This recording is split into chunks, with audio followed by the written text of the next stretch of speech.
créative et de création littéraire, et le travail sur soi m'ont appris dans la vie. Donc c'est une espèce de testament, enfin, en tout cas de transmission, un livre de transmission. Et le sujet, c'est... donc j'avais, depuis une douzaine d'années, j'avais des notes, des photocopies, voilà, des tas de bouquins avec des post-it partout, des traits au crayon, voilà, j'avais vraiment une obsession qui était les sources cachées, des sources inconscientes si vous préférez, de la création littéraire, puisque c'est celle que je connais, mais bien sûr il y a plein de passerelles avec les autres types de création, c'est l'outil qui diffère, la diffusion qui diffère.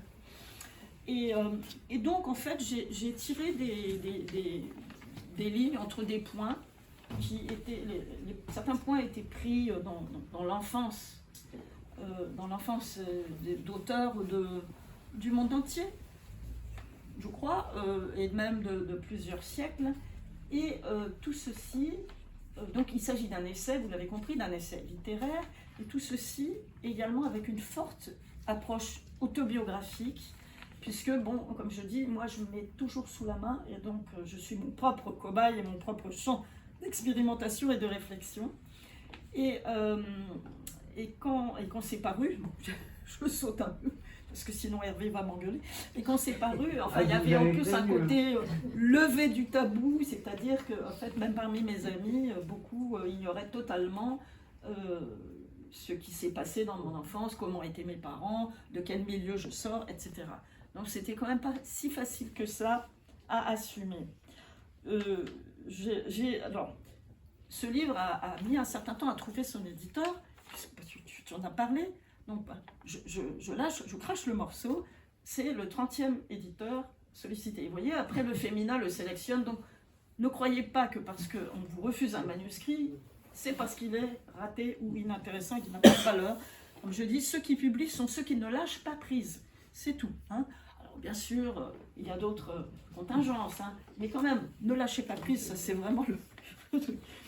Mais il y avait 3 lecteurs qui adoraient ce livre, alors j'avais quand même confiance, je savais qu'il fallait. Donc sur les 30 éditeurs, certains étaient sollicités par ces 3 lecteurs qui ne se connaissent pas entre eux, qui sont très différents.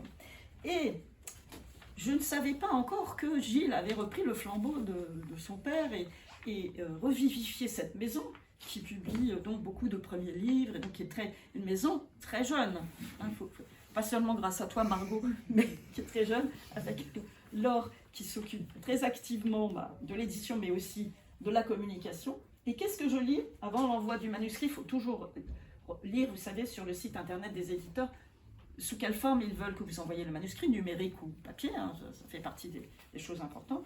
Et je lis, et c'est pour ça que j'ai besoin de mon papier, sur le site de la maison d'édition Maurice Nadeau, les lettres nouvelles, ouvrez les guillemets, exigences et recherches littéraires sont la marque des éditions Maurice Nadeau depuis leur création.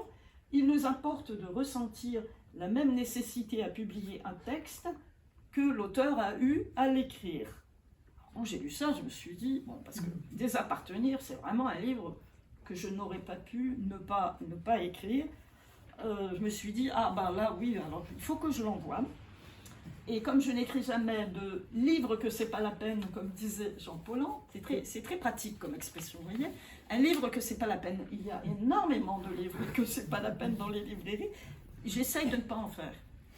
J'essaye, même s'il m'est arrivé d'écrire sur commande. Mais nécessité fait loi, je devais aussi payer mes factures.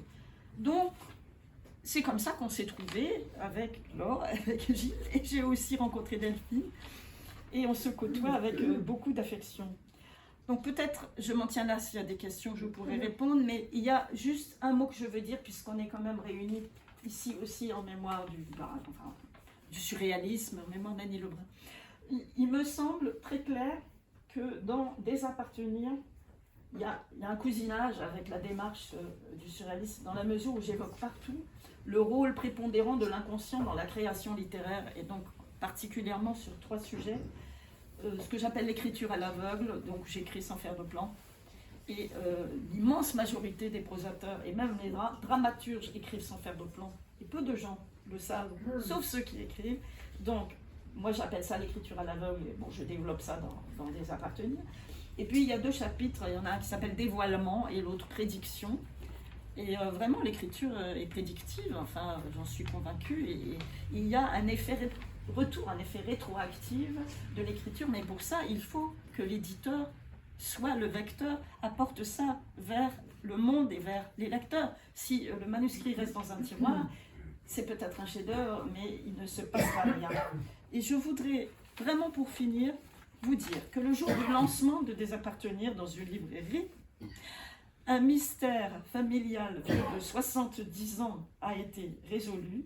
Il y a, je crois, page 180 de mon essai, une question sur un oncle à moi, un oncle qui avait immigré en Australie et qui a changé de nom et disparu. Ce mystère, vieux de 70 ans, a été résolu à midi et le soir, on lançait Désappartenir. Et j'ai un peu piégé Gilles qui m'interrogeait en librairie. Je lui ai dit, bah, tu sais, il va falloir que tu fasses une réimpression avec une note de bas de page parce que j'ai la réponse. Mon oncle qui avait changé de nom, je m'appelle Kepes, K-E-P-E-S, je posais la question, est-ce qu'il a gardé le K? Parce que le K, c'est le marqueur de l'Europe centrale, orientale, balkanique, enfin voilà. Et donc, je me suis énormément identifiée au K. De Kafka, enfin voilà, c'est pas la peine, je suis sûre que vous me comprenez. Et la réponse est oui, donc il s'appelait Mathias, et il a pris comme nom un nom qui n'existe d'ailleurs pas du tout en anglais, ni en Australie, ni ailleurs, Keep Gate. Il a donc gardé non seulement le K, mais 4 lettres de mon nom, K-E-E-P, et il a ajouté Gate, et qu'est-ce que ça veut dire? Garde la porte, ou garde le pont. Voilà, si ça c'est un hasard objectif à la Breton, je ne sais pas ce que c'est.